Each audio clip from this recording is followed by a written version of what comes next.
Hey guys, this is Dave again here with Rex Equipment.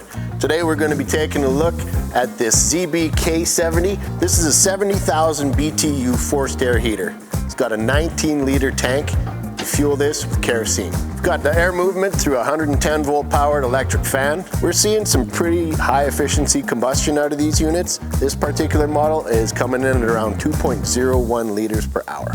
These units are really good for bigger outdoor projects. We're using these for areas up to as big as 400 cubic meters. Once again, we're keeping safety in mind. This has got a flame failure and an overheat auto shutoff protection built into it for your safety. This comes equipped with an oil level indicator on the tank.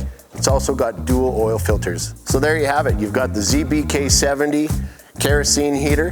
This is 70,000 BTU. If you need more heat, we've also got a 125,000 BTU unit, and that one comes with a portable rolling stand as well. So come see us for your heating needs. Dave, Rex Equipment.